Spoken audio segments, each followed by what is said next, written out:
En el episodio precedente habíamos visto el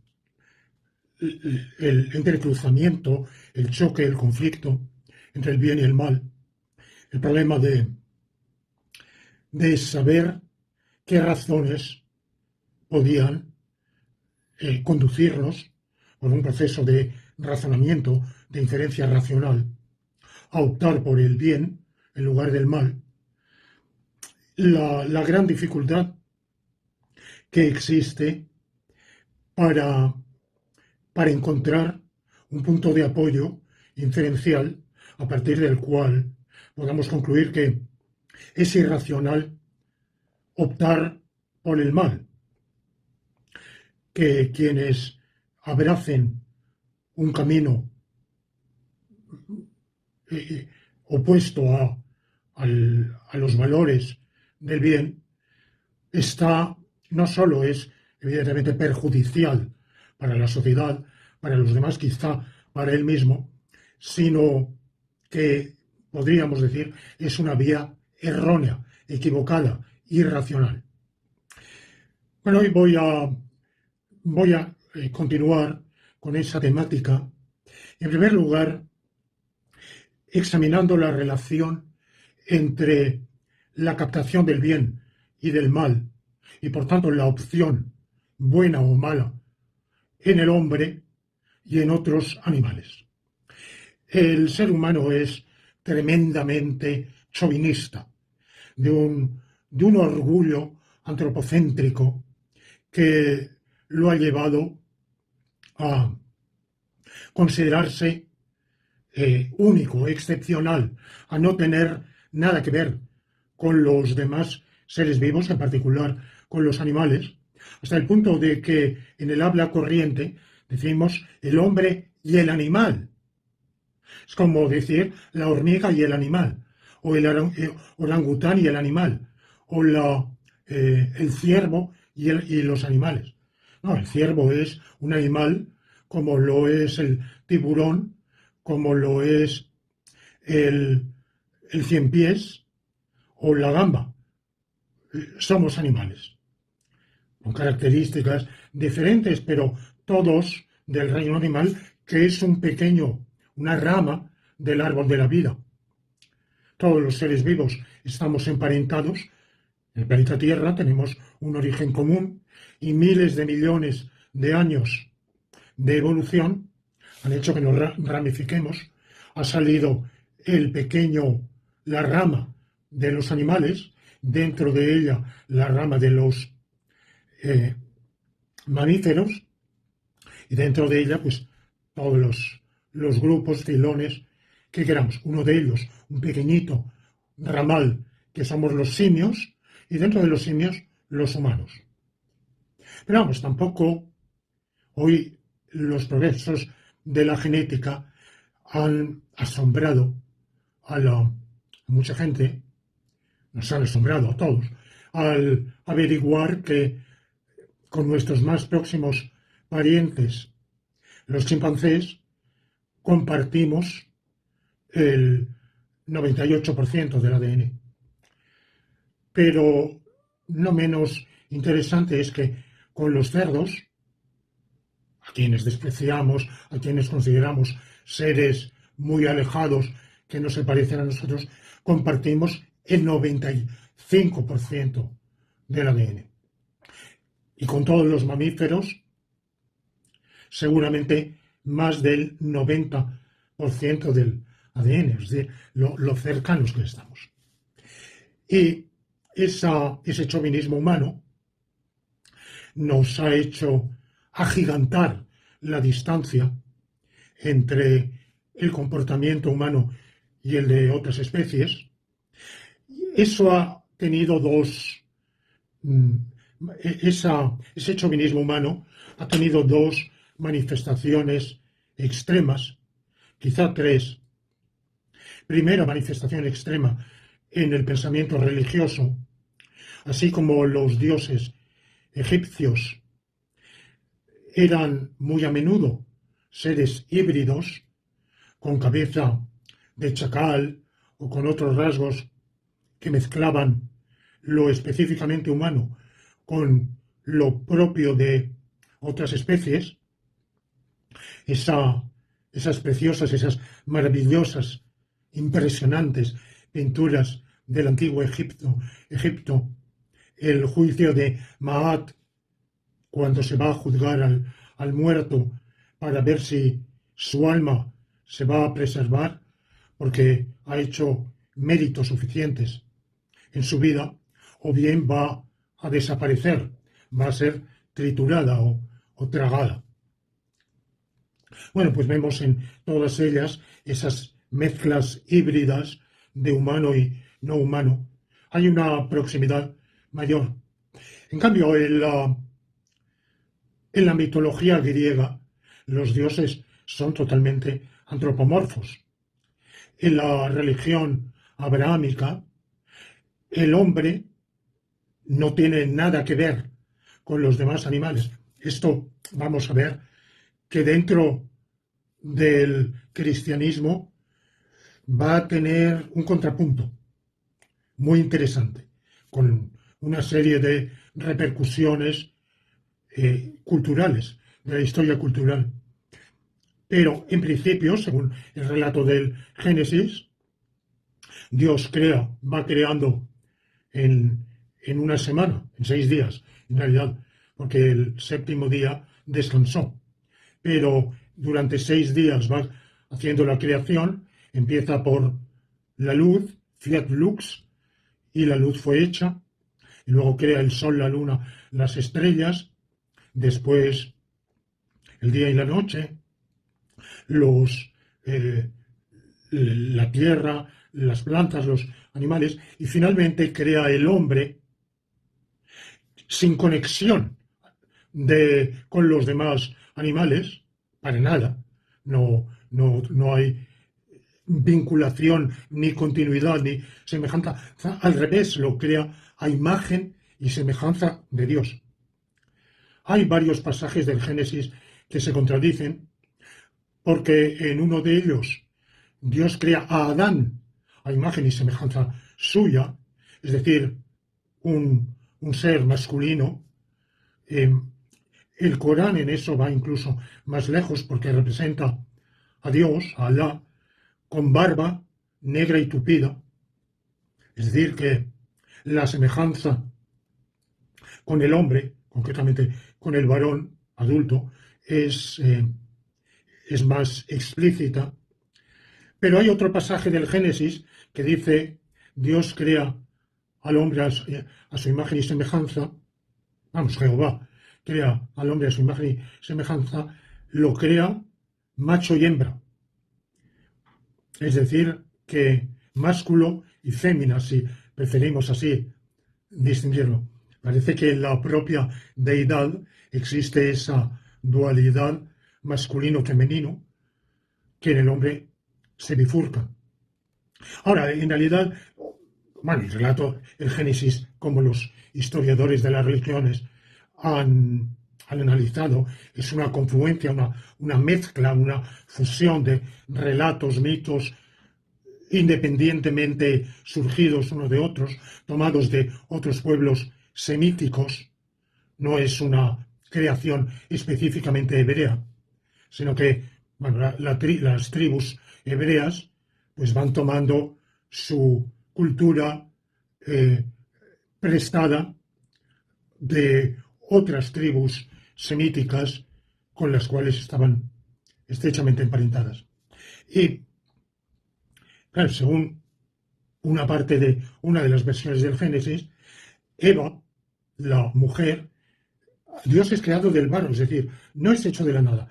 Adán no es hecho de la nada. Con barro, Dios a su imagen y semejanza hace a Adán. Y luego, cavila, reflexiona y cae en la cuenta de que no es bueno que el hombre esté solo.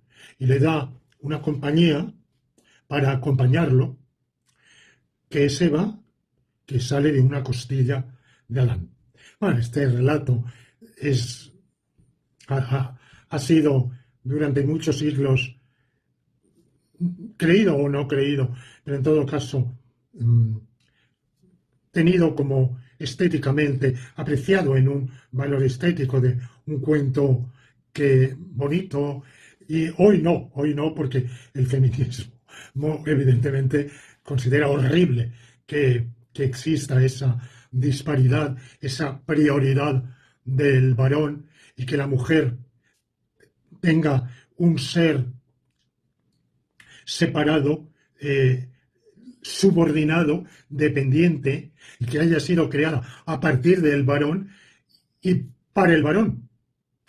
Vamos a ver, en el pensamiento cristiano, esta idea de que la mujer está para el hombre, existe para el hombre y no el hombre para la mujer, era una idea muy arraigada, no siempre muy recalcada.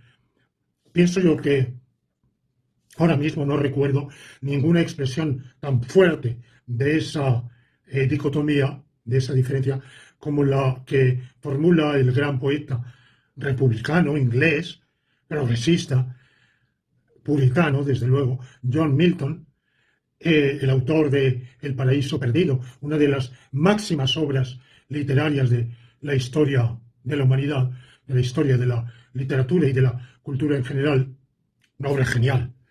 Bueno, pues Milton tuvo serios problemas conyugales porque su mujer lo dejó y se volvió a casa de sus progenitores, lo abandonó y él sintió ese abandono, reaccionó contra él. Bueno, no nos interesan aquí sus peripecias matrimoniales, pero eso desarrolló en él una cierta misoginia y en alguno de sus escritos insiste en que es palmario, y no hace falta mencionarlo, recordarlo, que la mujer ha sido creada al servicio del hombre y no el hombre al servicio de la mujer.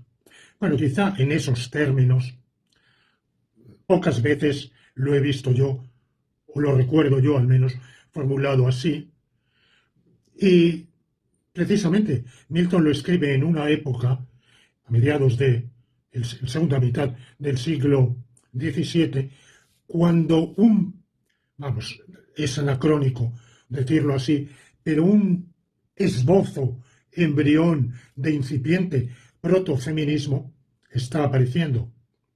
Es decir, entre el siglo XVI y el siglo XVIII hay una diferencia en el papel de la mujer, sin duda.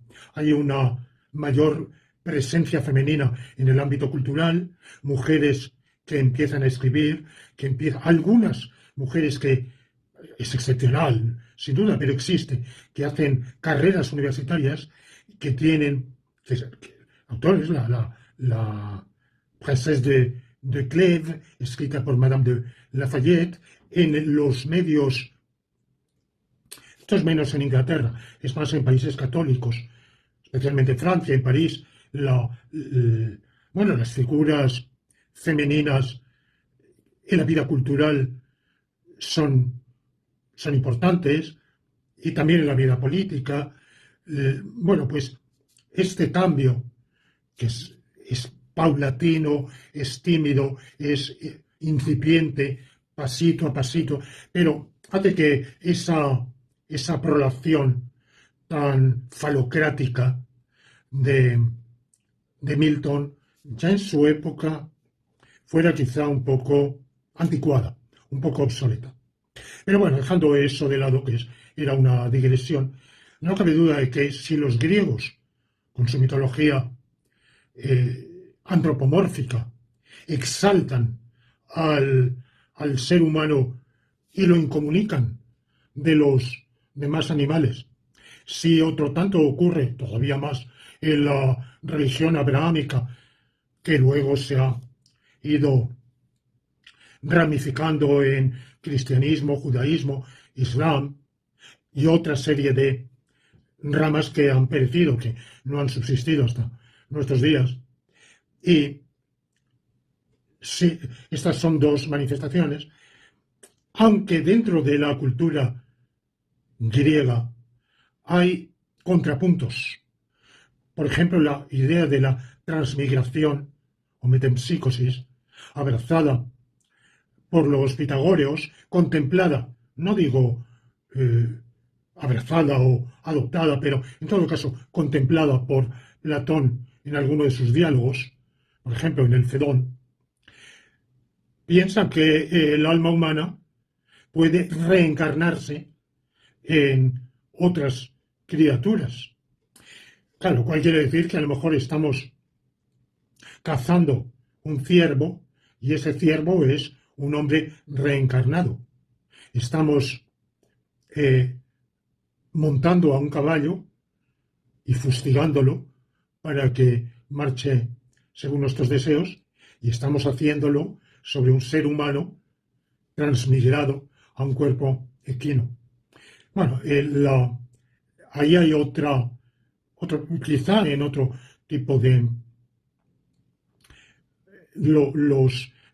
dentro del paganismo helénico hay variantes, especificaciones, como las religiones de misterios, los órficos, los eleúsicos, y posiblemente, claro, eran religiones, bueno, subreligiones secretas, no conocemos en detalle, pero parece que ahí se vivía una cierta comunidad entre el hombre y otros animales. Oyendo más cerca de nosotros, la Metamorfosis o el Asno de Oro de Apuleyo, otra gran obra literaria de la antigüedad, relata esa metamorfosis del protagonista en un asno, en un burro, para hacernos ver la realidad desde el ángulo humano y desde el ángulo de animales explotados, maltratados por el ser humano, que sufren maltrato, vejación, explotación por el ser humano.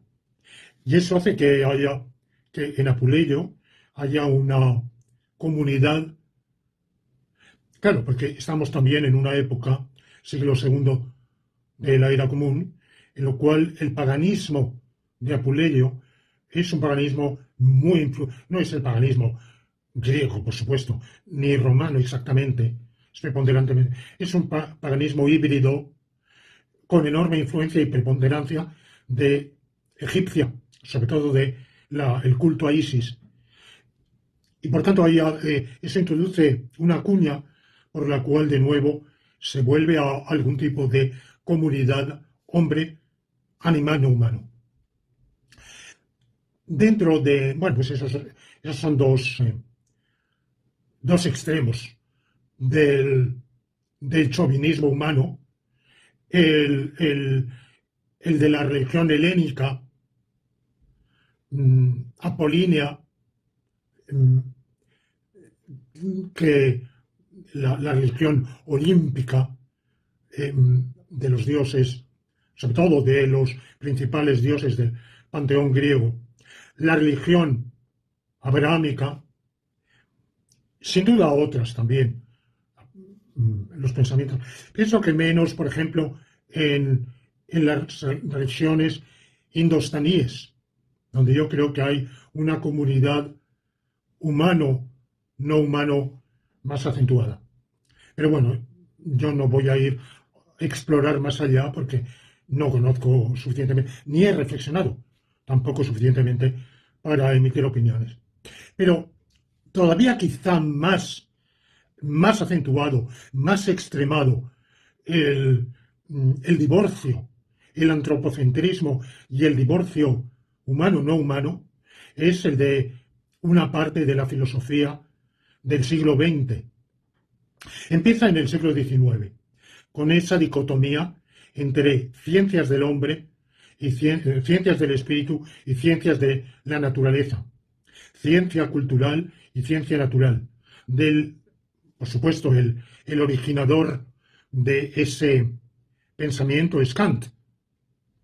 Para Kant hay un abismo existencial, entitativo, esencial, total, entre lo humano y lo no humano, porque solo el hombre es racional y donde la racionalidad distancia infinitamente al hombre de lo no humano.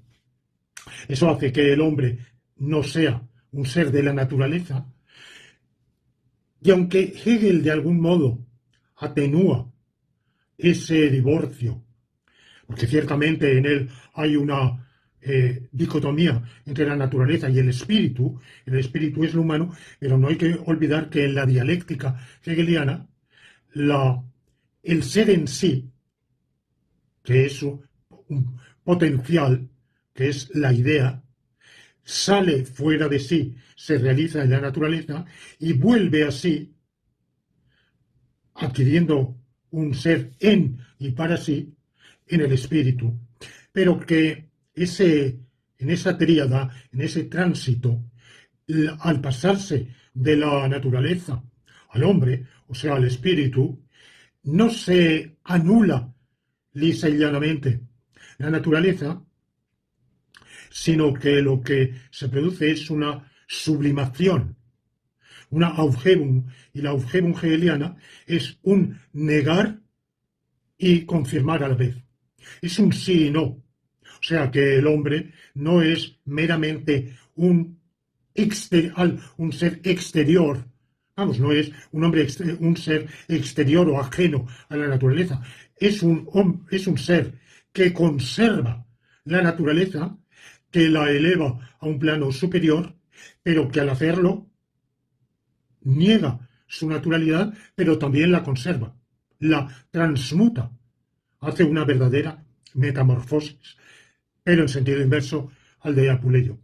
Bueno, pero a finales del siglo XIX, el hegelianismo ha pasado de moda, bueno, no del todo, porque está la escuela, hay varias escuelas neohegelianas, por ejemplo, el neohegelianismo inglés, el neohegelianismo italiano, pero en los países de habla alemana el hegelianismo está muerto. Entre tanto, hay un heredero suyo, que es el marxismo. El marxismo es ambivalente. Por un lado, Marx, muy en el espíritu de su siglo, tiene una dualidad marcadísima entre la naturaleza y el hombre.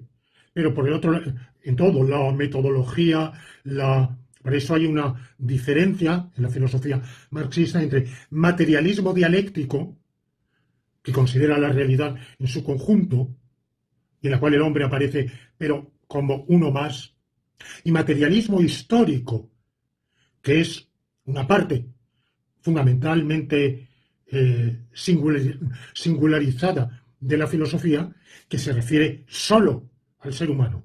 La sociedad, lo social, es para Marx y Engels algo propio del ser humano. Es verdad que Marx dice también, el ser humano es, para empezar, un ser natural, un ser de la naturaleza, y que sus necesidades son, en primer lugar, necesidades naturales. La necesidad de comer, de procrear, la atracción sexual entre los dos sexos, todo eso son rasgos que Marx reconoce compartimos con los demás animales, con los animales, diría él. No creo que él diga nunca los demás animales. Pero en el hombre de otro modo, porque el hombre es un animal social, los demás no, es un animal productor. Saben que Aristóteles define el hombre como animal racional. Lo distintivo del hombre es la racionalidad o el intelecto, tener alma intelectiva y no meramente sensitiva. Para Marx, lo específicamente humano es el trabajo, el producir los medios de su vida con el trabajo. Una noción que está un poquito ya prefigurada en algunos pasajes de Hegel. Por eso Marx es más heredero de Hegel de lo que puede parecer y de lo que él mismo quizá pensó. Fue variando a lo largo de su biografía intelectual, pero yo pienso que ciertas semillas del pensamiento hegeliano germinaron y florecieron en su pensamiento. Bueno, a finales de siglo, como digo, hay una vuelta a Kant, y en esa vuelta a Kant en Alemania se bifurcan dos grandes escuelas, la de Marburgo y la de Friburgo, y en ambas hay una acentuación de la dicotomía hombre-animal. En Dilthey hay ciencias de la naturaleza, ciencias del espíritu. En las ciencias del espíritu hay un método diferente, el de la explicación para la natural y el de la comprensión para las ciencias del espíritu. Lo mismo en otros autores, la ciencia natural y ciencia cultural, ciencias nomotéticas y ciencias ideográficas. Las nomotéticas porque la naturaleza se rige por leyes, por nomos, y esas leyes las averigua la ciencia natural, mientras que en lo humano todo es singular, idios en inglés, singular, particular. No hay leyes, sino, por tanto, las ciencias humanas son meramente ideográficas, o sea, relatantes, descriptivas, gráficas, de lo singular.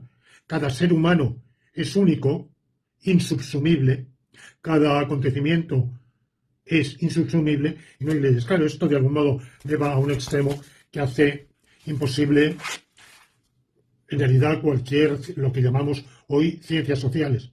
Ese pensamiento, por un lado, lo van a atenuar las ciencias sociales en el siglo XX, psicología, sociología, antropología, bueno, economía, en los que crean que la economía es una ciencia, de los cuales no figura un servidor. Pero por otro lado, la filosofía, una buena parte de la filosofía del siglo XX, con el vitalismo, con el existencialismo y, por supuesto, con el posmodernismo, va a acentuar el divorcio.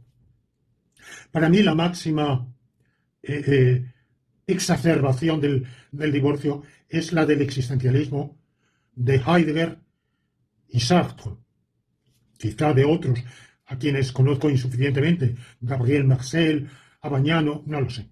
Bueno, yo he leído, porque he tenido que leer, no porque me gustara, pero bueno, he tenido que leerlo mucho a Heidegger, menos, pero también a Sartre.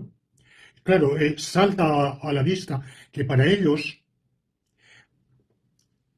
el ser humano no es un ente en el mismo sentido de la palabra ente que un árbol, una piedra o un astro o cualquier otro objeto.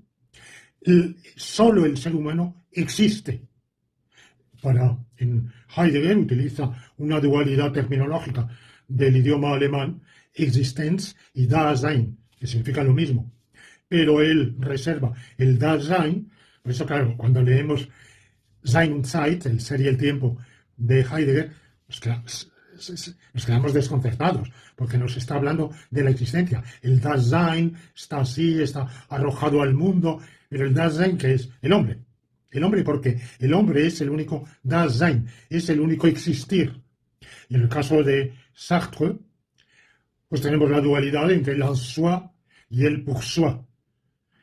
No hay, como en Hegel, un en sí, fuera de sí, y retorno al en y para sí, que establece una dualidad. No. En Sartre hay una dualidad ontológica, absoluta, irreducible, que hace que el hombre no comparta ni siquiera la existencia.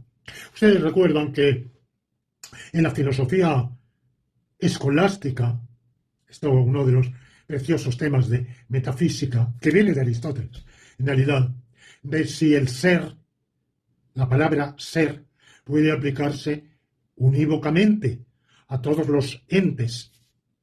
Y Aristóteles dice que no. No voy a entrar ahora en su argumentación lógico-metafísica.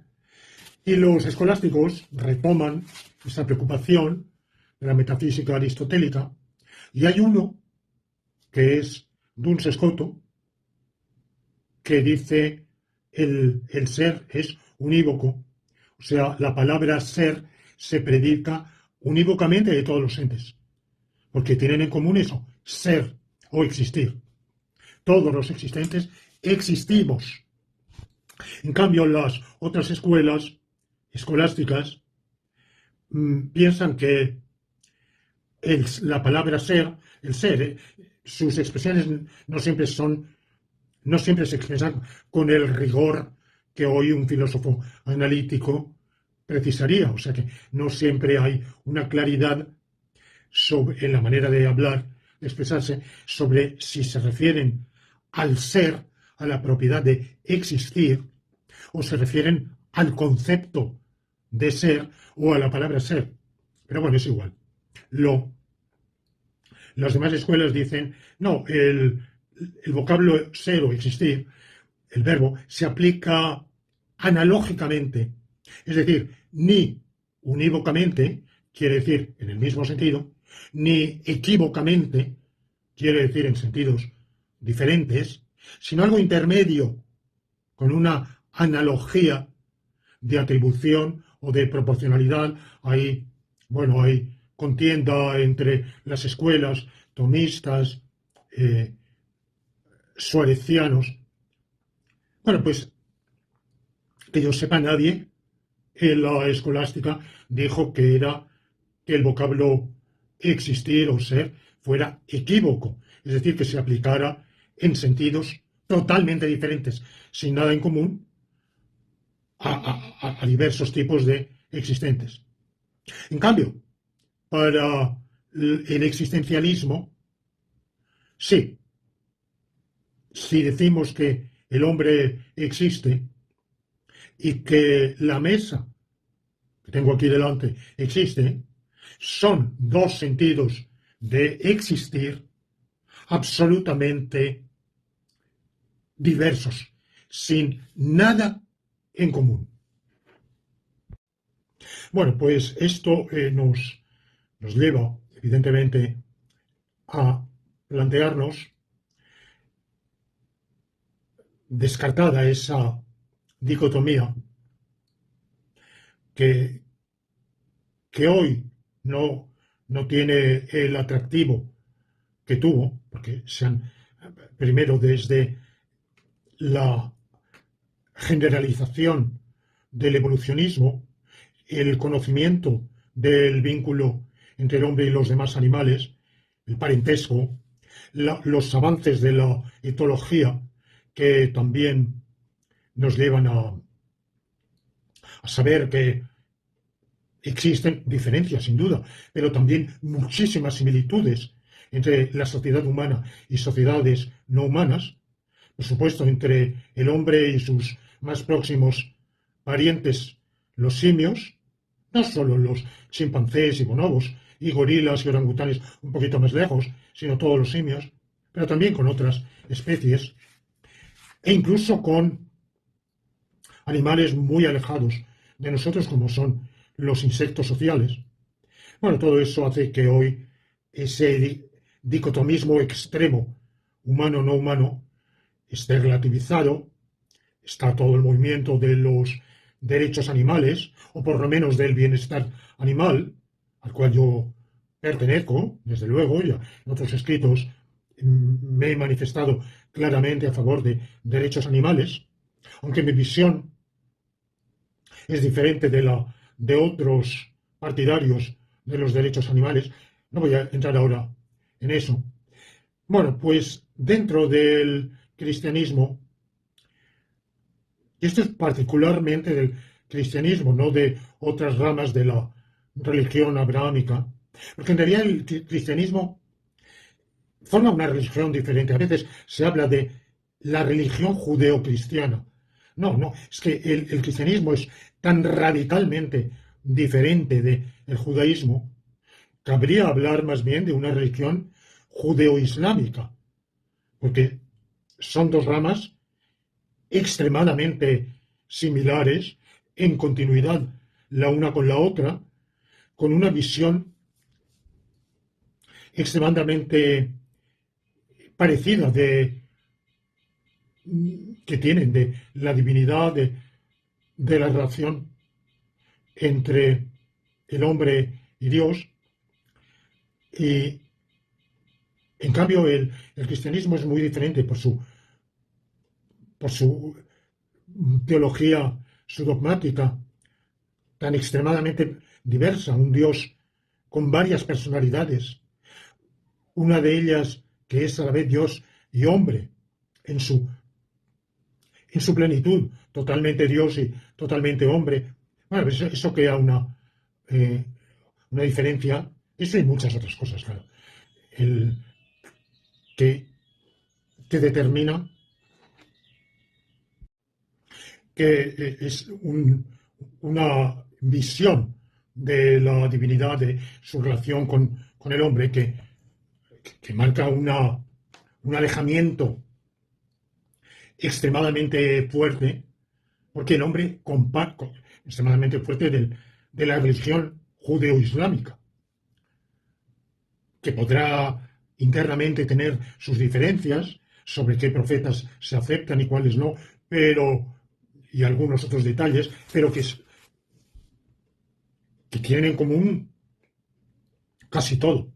En cambio, el cristianismo, por mucho que en su canon conserve la Biblia hebraica, la acepta, pero sometiéndolo a lo que se ha llamado la tipología, es decir, que una buena parte de ella bajo una interpretación puramente alegórica y no literal.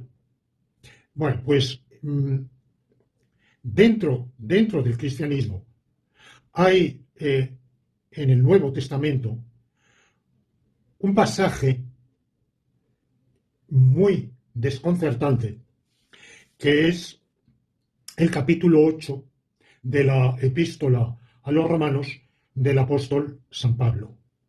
Pero claro, San Pablo, el apóstol de los gentiles, de algún modo es el creador de la religión cristiana.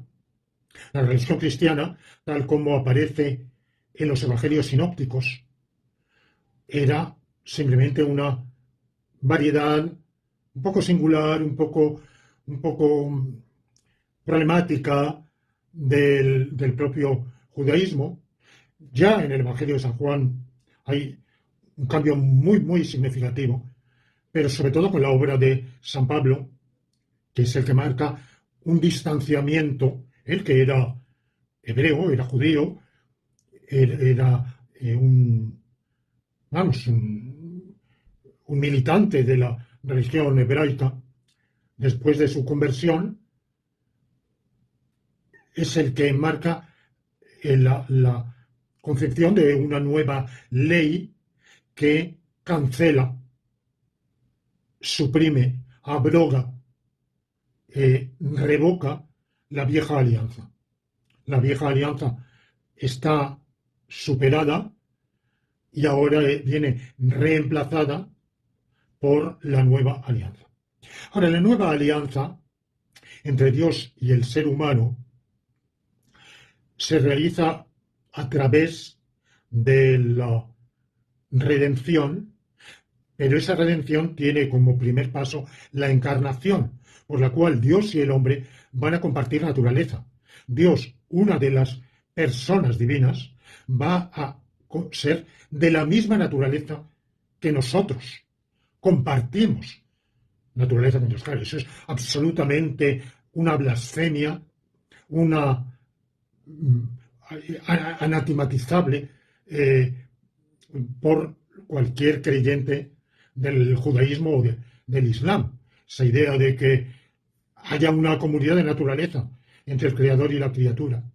Bueno, pero San Pablo en este capítulo 8 de la epístola a los romanos va más lejos y dice que el reino de los cielos, cuando se produzca el segundo advenimiento, incluirá también a toda la creación.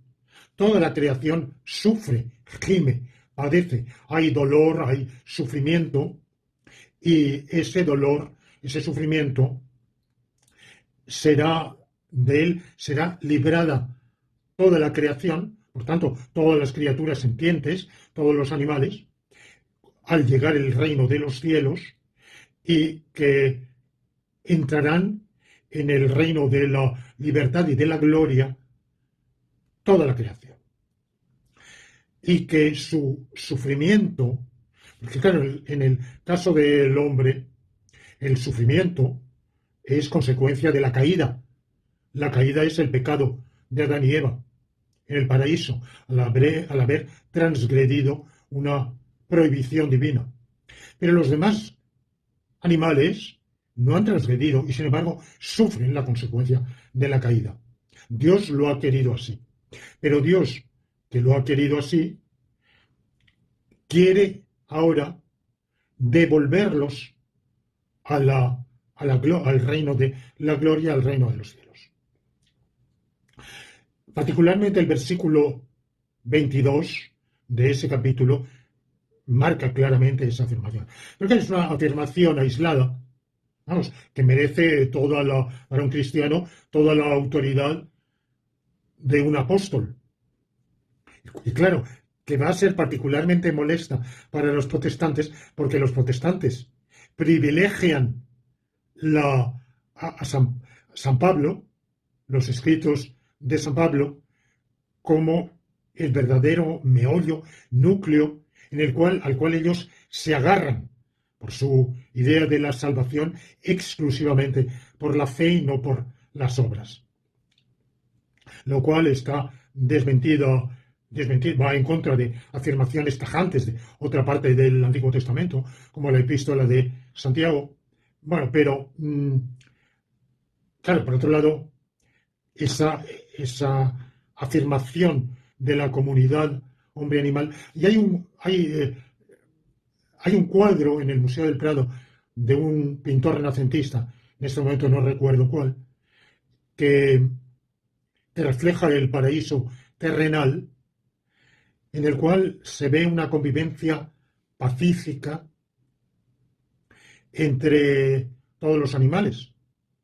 Se supone que además, puesto que los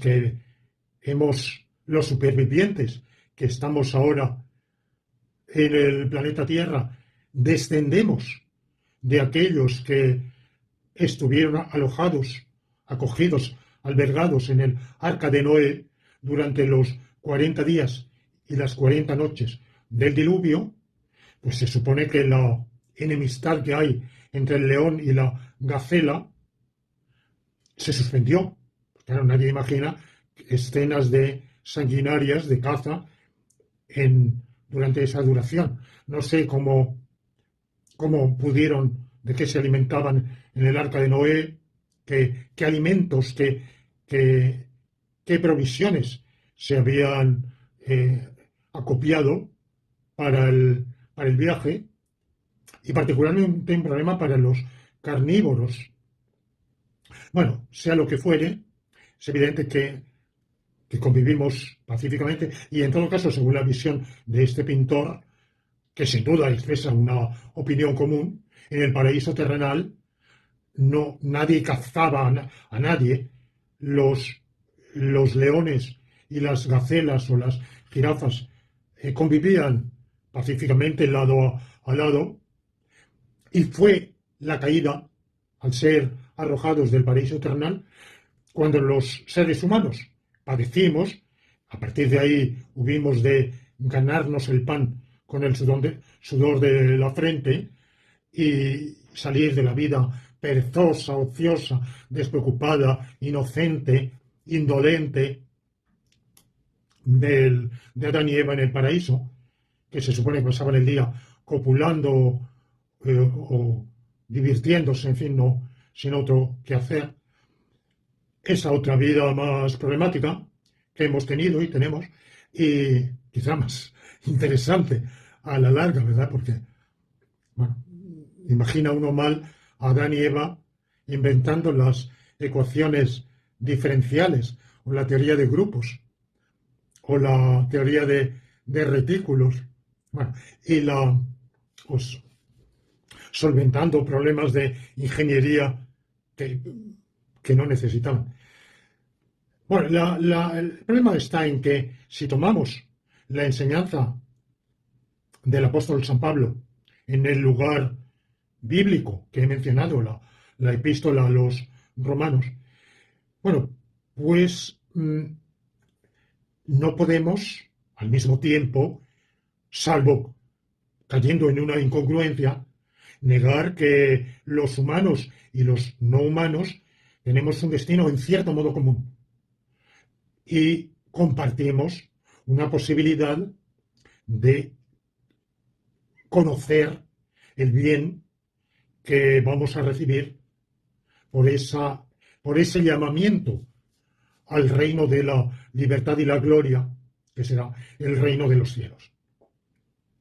Esto es, en ese periodo tan extremadamente cultivador de la razón, de la reflexión racional, que es la Baja Edad Media, va a ser tomado muy en serio y se va a debatir en la universidad, en los debates teológicos, si cuando se produzca ese advenimiento y ese llamamiento, los animales no humanos vivirán en el mismo paraíso que los humanos, si también se beneficiarán de la resurrección de la carne, si vivirán en un limbo aparte.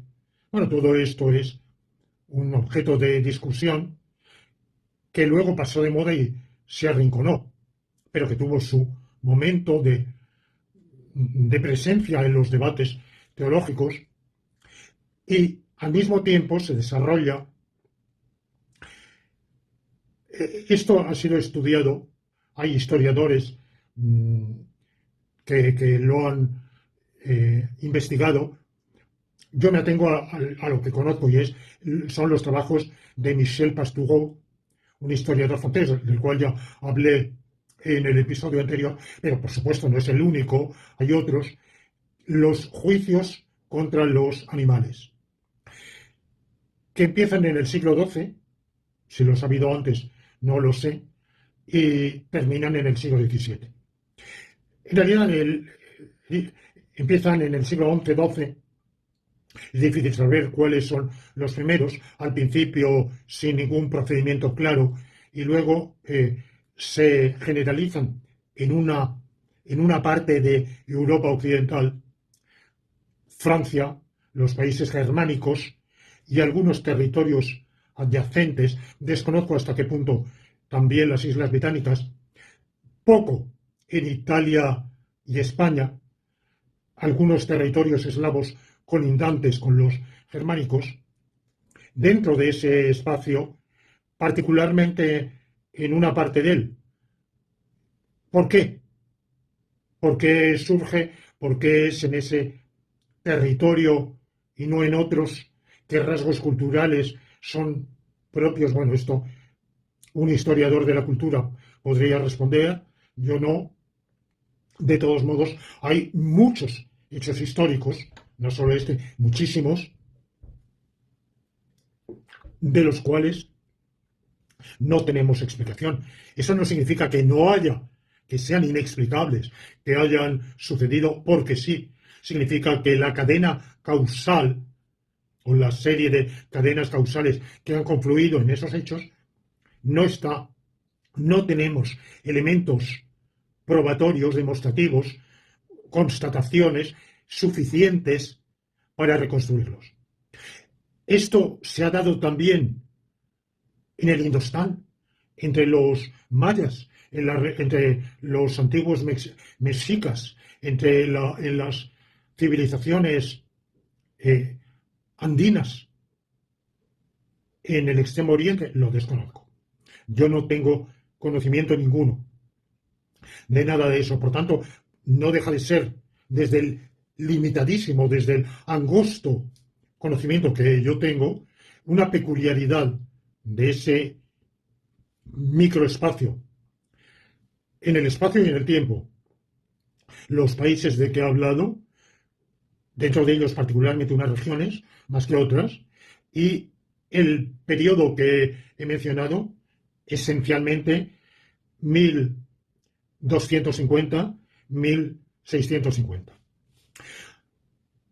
Los juicios contra los animales, que son de dos tipos, uno los eclesiásticos contra las plagas de langosta o cualquier otra, esos los dejo de lado, esos van por otro lado, pero curiosamente se terminaban cuando había condena por la excomunión, excomulgar a las langostas o a o cualesquiera otros insectos, a las ratas también, que se las consideraba colectivamente.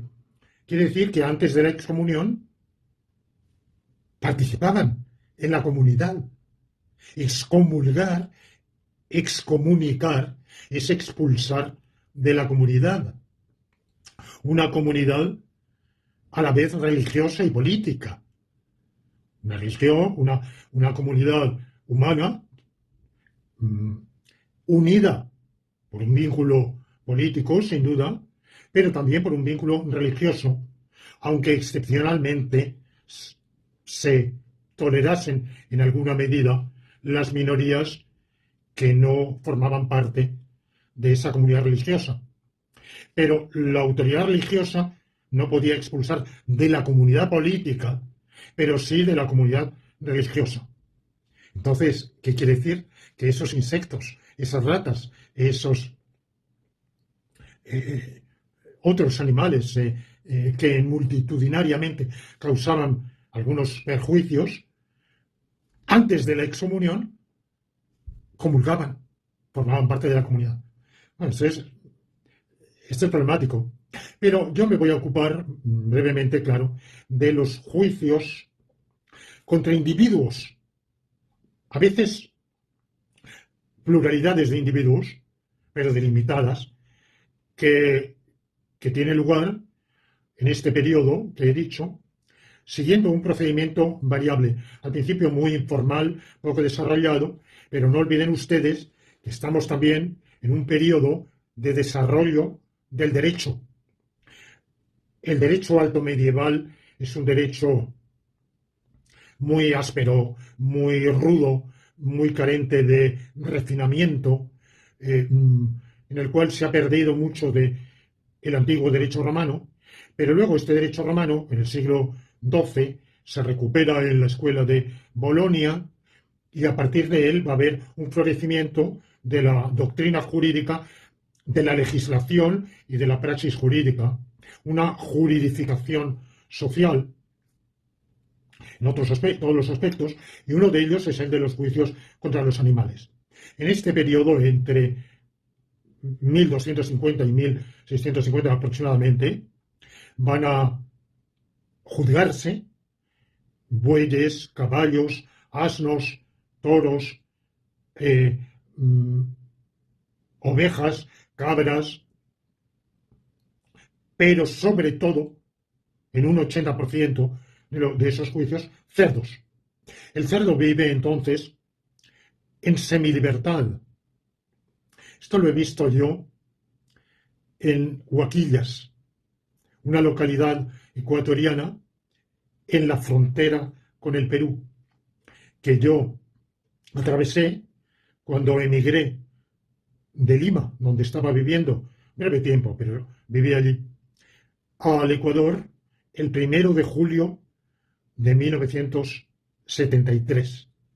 Y recuerdo que había un puente, la localidad de Huaquillas, el pueblo, no voy a decir ciudad, era el fronterizo, el autocar paraba allí, estábamos un día para pasar el trámite de frontera y aduana, durante el cual deambulábamos, teníamos un tiempo de espera, vale, un montón de horas, y los cerdos se paseaban, iban a lo suyo libremente, divagaban y cruzaban el puente de la frontera. Entonces yo me reflexioné que ellos eran libres de atravesar la frontera sin tener que enseñar pasaporte ni pasar trámite ninguno. En cambio, el ser humano no tenía ese derecho en ese sentido. Bueno, claro, esto que hoy ya no sé, siendo aquí seguramente hace tantos años de aquello, que habrá cambiado.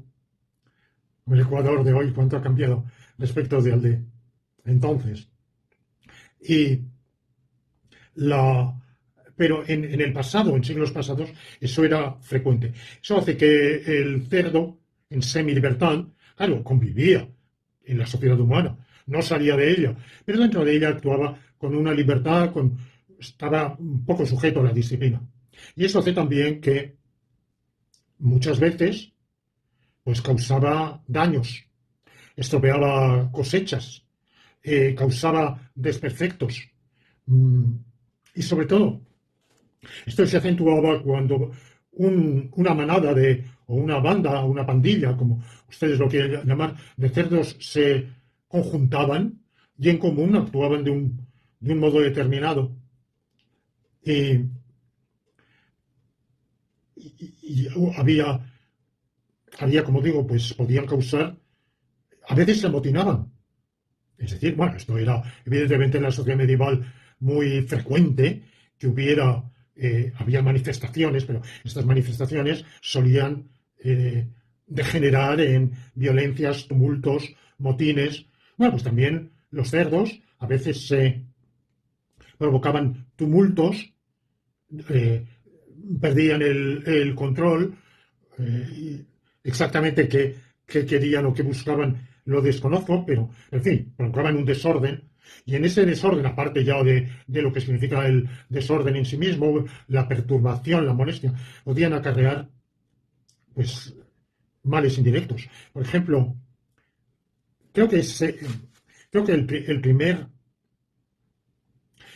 caso conocido es el de uno o varios cerdos, no lo sé, que se habían eh, desmandado, que habían escapado, que andaban divagando por donde, y uno de ellos, o varios, perturbaron la marcha de un jinete que era el heredero de la corona francesa, del rey de Francia, y lo provocaron, el caballo quedó perturbado en su marcha y hizo caer al príncipe heredero que murió.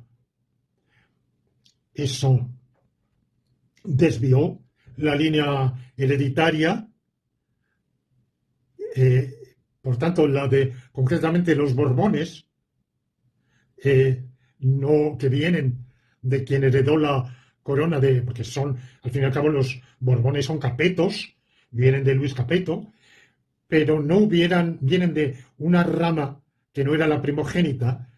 Bueno, el príncipe que murió tenía 15 años, o sea que era muy jovencito, todavía no había procreado, entonces, bueno, ya fue un hermano menor el que sucederá en el trono y del cual vienen pues todas las familias reales sucesivas de Francia y España. Vamos, de España después de la extinción de la dinastía austríaca española. Bueno, pues a partir de ahí el cerdo fue llevado a juicio y luego se fue perfeccionando el procedimiento de estos juicios. Se detenía al acusado, se lo tenía en prisión preventiva, se lo alimentaba durante esa prisión preventiva, se lo llevaba a juicio, comparecía y era defendido por un abogado. Se prestaban testigos de cargo y si los había de descargo, había también un acusador y había un debate entre el acusador y el defensor, y a veces había acusados de complicidad. Por ejemplo, en un caso, una cerda con sus crías habían atacado colectivamente a un bebé, lo habían comido y desfigurado. Bueno, habían comido una parte, lo habían matado, lo habían desfigurado. Entonces, claro, era un homicidio en el cual concurrían varios factores. Alevosía, por aprovecharse de ser muchos contra uno. Ensañamiento, se adujo que había ensañamiento porque se habían infligido a la criatura humana unos daños, unos sufrimientos superiores a aquellos que eran inevitables si se hubiera tratado únicamente de matarlo para comer. De manera que concurrían las circunstancias de lo que hoy, cualquiera de esas dos circunstancias, diríamos que es un asesinato. Bueno, pues había esa concurrencia, pero por otro lado, el defensor siempre podía decir que los animales estaba en su naturaleza el utilizar cualquier fuente alimenticia a su alcance para alimentarse, que habían actuado sin malicia, porque no era por ninguna malicia o malquerencia, sino exclusivamente por ese afán de alimento por lo que habían atacado, que no tenían capacidad para percibir que la criatura atacada era un ser indefenso. Bueno, que se podían argumentar. Y hubo casos de condena, muchos, por estrangulamiento, algunos por la hoguera, como también muchos humanos eran condenados a la hoguera. En otros casos se apiadaban del condenado y aunque hubiera sido condenado a la hoguera, lo degollaban antes de someterlo al suplicio de la hoguera. En muchos casos era la estrangulación, la horca, pero también hubo casos, claro, no se le podía condenar a presidio ni a cadena perpetua, pero sí al destierro. Si había circunstancias atenuantes, al destierro y la absolución. En cuanto al dueño del animal, no era condenado ni siquiera por complicidad, salvo que hubiera indicios racionales y se adujeran de que había malcriado al culpable o a los culpables, de que habiendo podido someterlos a una disciplina que los hubieran enderezado por el buen camino, había actuado para con ellos con negligencia, desidia, excesiva permisividad. Pero bueno, que yo sepa, esto fue excepcional. En cambio, complicidad sí se había, por ejemplo, en uno de los casos de los amotinamientos o tumultos de cerdos, parece que no fueron excepcionales, y en algún caso un cerdo había matado, siempre que yo sepa, siempre había sido a niños, y cuando digo niños, particularmente bebés, no niños que caminaran, que estuvieran de pie, lo cual es importante para la reflexión ulterior. Bueno, pues en uno de esos amotinamientos, uno había cometido el infanticidio, pero el tumulto previamente o simultáneamente perpetrado por sus compañeros de pandilla había facilitado la comisión del infanticidio o dificultado la intervención de quienes hubieran podido impedirlo. Entonces fueron acusados de complicidad y por lo menos en un caso absueltos de esa complicidad, porque no había ninguna prueba de que hubieran sabido o participado en la intención homicida, infanticida del perpetrador, y aunque hubiera podido reprochárseles el desorden callejero, desorden público, pero no en particular el acto imputado. Y como estamos en un periodo muy juridicista, en que los juristas quieren atenerse al derecho, al principio de tipicidad, si en el juicio el tema debatido es el infanticidio, no pueden traerse a colación otros delitos, que no son aquellos que se contienen en la acusación. Y en la acusación, en la única actuación delictiva de la cual es acusado el reo, el único reato es el de infanticidio. No, todo esto hoy puede hacernos sonreír o puede parecer absurdo, irracional. No, de irracional no tenía nada. Ahora, muy al comienzo del periodo en que tiene lugar todo eso, el siglo XIII, como digo, en realidad había empezado Al parecer, en el siglo XII, el caso que he contado del heredero a la corona francesa que cayó del caballo porque el caballo se vio entre sus patas estos cerdos que andaban desbandados. Eso, si mal no recuerdo, fue en el siglo XII, pero bueno, con todo la generalización empieza hacia 1350. Y no todos estuvieron a favor. Santo Tomás de Aquino, por ejemplo, repudia y condena ese tipo de juicios porque él es muy aristotélico y dice, solo el hombre es racional. El hombre es un animal. Por tanto, al ser animal tiene un alma. Alma que tienen los otros. Alma tienen todos los animales. Pero los demás animales tienen alma sensitiva, no alma intelectiva.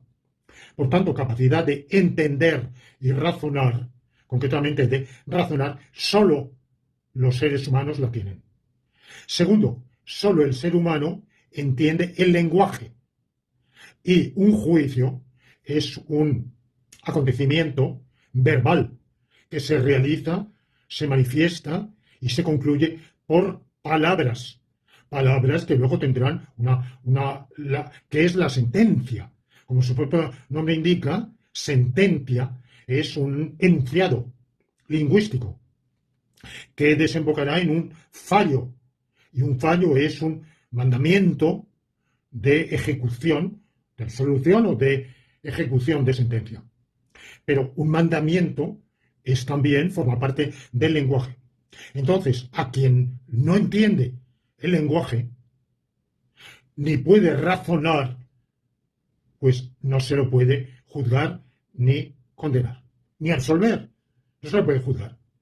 Bueno, esta motivación de Santo Tomás no es la misma, si se fijan ustedes, no es la misma que la que formularán, sobre todo en el siglo XIV, otros autores opuestos a esa práctica, que aducirán otra consideración, y es que solo el hombre tiene una conciencia moral, solo el hombre tiene captación del bien y del mal. Solo el hombre sabe qué es una conducta buena y qué es una conducta mala. Solo el hombre tiene esa aptitud anímica de distinguir el bien del mal. Eso no era esa la argumentación de Santo Tomás, aunque desemboquemos en lo mismo, no es la misma. Bueno, pues estos autores del siglo XIV y XV de la escolástica del final de la Edad Media, al final su opinión se impondrá, pero se impondrá, costó trabajo que se impusiera, en realidad dentro del paradigma de pensamiento filosófico, jurídico, teológico de la escolástica, no prevaleció la oposición. Solo cuando la escolástica retrocedió frente a la nueva filosofía cartesiana, que establecía otra de las veces en que la filosofía ha ahondado, ha extremado el divorcio entre lo humano y lo no humano, entre el hombre y los demás animales, es por supuesto Descartes, para el cual el hombre es alma, tendrá cuerpo, pero es alma, res cogitans, y los demás animales son máquinas, res extensa. No hay nada en común, salvo el existir. Por lo menos conserva eso, aquello que negarán justamente el existencialismo, que dirá ni siquiera el existir. Bueno, pues al difundirse la filosofía cartesiana, al caer, al empezar el retroceso, el descrédito, el olvido de la escolástica, pues claro, decir descrédito, nadie ha refutado nunca la filosofía escolástica. Es decir, pasó de moda. Es decir, generalmente pensamos que cuando hay un cambio de paradigma, aquello de la teoría de las revoluciones científicas de Kuhn, bueno, pues en la historia de la filosofía no conozco a nadie que haya escrito una teoría de las revoluciones filosóficas. Y solemos pensar que se pasa de un paradigma filosófico a otro, porque el primero está enredado en dificultades que vienen resueltas por la teoría subsiguiente. Bueno, pues en filosofía eso es dudoso, muy dudoso. El paso del pensamiento escolástico al post-escolástico tiene mucho de moda. Sencillamente pasó de moda la escolástica y vinieron otros paradigmas después. Bueno, pues cuando viene este paradigma cartesiano, esa práctica del juicio contra los animales entra en descrédito y es abandonada. No sé cuál es la última ocasión en que esté documentado. Claro, también quiero hacer otra advertencia, es que todo lo que he sintéticamente resumido aquí está basado, primero, yo no lo he estudiado, no soy historiador, hablo de segunda mano, a veces de tercera mano, y los que lo han estudiado la documentación a su alcance. De manera que probablemente hay otros casos de los cuales no existe, no está disponible una documentación similar o no, o ellos no la han indagado, por la razón que sea. De manera que, ¿dónde termina, en qué momento termina esa práctica? No lo sé, pero lo que aquí me interesa, para lo que voy a exponer, no hoy, porque mi tiempo se ha agotado, sino espero en el próximo domingo, es esa consideración de que solo puede someterse a juicio, solo puede, es decir, solo es legítimo, válido, admisible someter a juicio a seres humanos porque únicamente el ser humano tiene esa aptitud para distinguir el bien y el mal. O sea que la inculpación jurídica depende de la reprochabilidad moral. Y la reprochabilidad moral depende de la capacidad anímica, específicamente humana, específicamente de seres racionales, de distinguir el bien y el mal. Eso nos va a llevar a ahondar sobre en qué medida eso es así y en qué medida lo jurídico y lo moral están tan vinculados como parece suponerse desde esa consideración y en qué medida es verdad que somos capaces de distinguir el bien y el mal y por tanto de ser atraídos por el bien y rechazar el mal. Bueno, pues sobre eso y más temas continuamos en los próximos episodios. Y permítanme un inciso. Puede parecer que estoy practicando el suspense, o sea que estoy, a propósito de esta temática del bien y el mal, el conocimiento del bien y el mal, para llegar a unas conclusiones a las cuales llegaré oportunamente, pero que estoy dando vueltas y trayendo a colación consideraciones, en cierto modo, colaterales, adyacentes. Esto es así, obedeciendo a un propósito deliberado de que cuando alcancemos las conclusiones, lo hagamos habiendo reflexionado no solo en el meollo de la temática, sino en todo lo que lo rodea, en todo el contexto intelectual, conceptual, incluso vital, social. Y por eso, pues, en vez de caminar derechito a la conclusión, quiero explorar pues todas las implicaciones, todo lo que está involucrado en esta conceptualmente, nocionalmente, vitalmente, socialmente a esta problemática.